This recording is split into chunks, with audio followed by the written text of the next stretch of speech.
वालेकुम नाज़रीन, मिस्कॉर दौड़ में आपको खुश आमदीद। आज हम कुवैत के बारे में बात करने जा रहे हैं। अगर वीडियो पसंद आए तो लाइक करें और दोस्तों के साथ शेयर करें और हमारा यूट्यूब चैनल को सब्सक्राइब करें। कुवैत अरबी अल-कुवैत सरकारी तौर पर कुवैत की रियासत मशरिक़ वस्ता का एक अरब मुल्क है। दारुल हुकूमत कुवैत शहर है। ये मशरिक़ अरब के शुमाली किनारे में खलीज पारस के सरे पर वाक़ है, जिसकी सरहद शुमाल में इराक़ और जनूब में सऊदी अरब से मिलती है। कुवैत की ईरान के साथ समंदरी सरहदें भी मिलती है। कुवैत की साहिली लंबाई तकरीबन 500 किलोमीटर 311 मील है। मुल्क की ज़्यादातर आबादी दारुल हुकूमत और सबसे बड़े शहर कुवैत सिटी में रहते हैं। सन 2022 तक कुवैत की आबादी 45 लाख अफराद पर मुश्तमिल है, जिनमें से 15 लाख कुवैती शहरी है, जबकि बाकी 30 लाख गैर मुल्की कारकुन है, जो 100 से ज़्यादा मुल्क से ताल्लुक़ रखते हैं। कुवैत का रकबा 17,820 मुरब्बा किलोमीटर है। कुवैत इस जज़ीरे नुमा मुल्क का तारीख़ी नाम है, जो अरबी लफ्ज़ कौत से आया है, और कौत अरबी ज़ुबान में इस इमारत को कहते हैं जहाँ असलहा जमा किया जाता है। कौत इस क़लअे को भी कहते हैं जो पानी के किनारे तामीर किया जाता है। कहा जाता है कि तारीख़ में कुवैत का नाम पहली बार सिकंदर आज़म के ज़माने में इस्तेमाल में आया। इसने जज़ीरती पेलका को बसाया और इसका नाम इकारोस रख दिया। 17वीं सदी और इससे पहले ही खत्ता तकरीन के नाम से जाना जाता था, जिसके माना टेला, तौदा और ऊंची ज़मीन के आते हैं। जदीद कुवैत की तारीख़ 17वीं सदी के अवाखिर और 18वीं सदी के आगाज़ से शुरू होती है।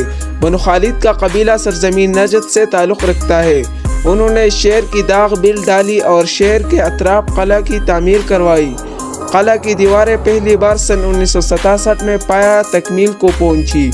अल-सुबाह का ताल्लुक़ इसी कबीले से है। नजद से निकलकर इस ख़ानदान ने यहाँ पर सकूनत इख्तियार की। इस एत में ये शहर पीला फूला और दुनिया वालों को तवज्जो का मरकज़ बन गया। अल-सुबाह के ख़ानदान ने इसकी तामीर व तरक्की में बड़ी कुर्बानियाँ दी है।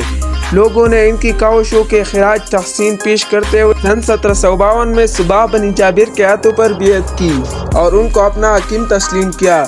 एक तिजारती शहर पर हर किसी की नज़र होती है। कदीम ज़माने ही से कुवैत एक अहम तिजारती मरकज़ माना जाता था और इसकी बंदरगाहें बैनुल-अक़वामी तिजारत और लेन देन के सिलसिले में अहम किरदार अदा करती थी। इसीलिए इस पर दुश्मनों के हमले का अंदेशा हमेशा रहा है। जदीद कुवैत की तामीर के बाद इस पर उस्मानी तुर्कों की नज़र थी। 19वीं सदी में उस्मानियों ने इस पर कब्जा कर लिया। 23 जनवरी 1899 में शेख मुबारक ने बरतानिया के साथ एक मुआहिदा किया, जिसका मकसद उस्मानियों के चंगल से कुवैत को निकालना था। इस मुआहिदे की वजह से बरतानिया कुवैत के खारिजी पॉलिसी पर मुकम्मल तौर पर हावी हो गया।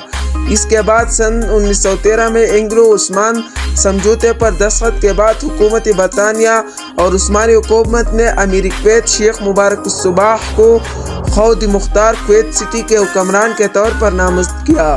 मगर पहली जंग अजीम के शुरू होने के फौरन बाद इस मुआहदे को तोड़ते हुए बरतानिया ने ऐलान किया कि कुवैत सुल्तनत बरतानिया के मातहत एक आज़ाद बादशाही निज़ाम वाला मुल्क है। शेख मुबारक सुबाह के दौर में कुवैत में तालीमी बेदारी पैदा हुई। सन 1911 में मदरसा मुबारक के नाम से कुवैत का सबसे पहला तालीमी इदारा कायम किया गया। ये निस्बत शेख मुबारक ही की तरफ थी। उन्हीं की इमा पर सन 1914 में मुस्तशफात अमरीकी के नाम से कुवैत सिटी में एक अस्पताल बुनियाद रखी गई। ये कुवैत की पहली इमारत थी जिसमें सीमेंट और लोहे का इस्तेमाल हुआ।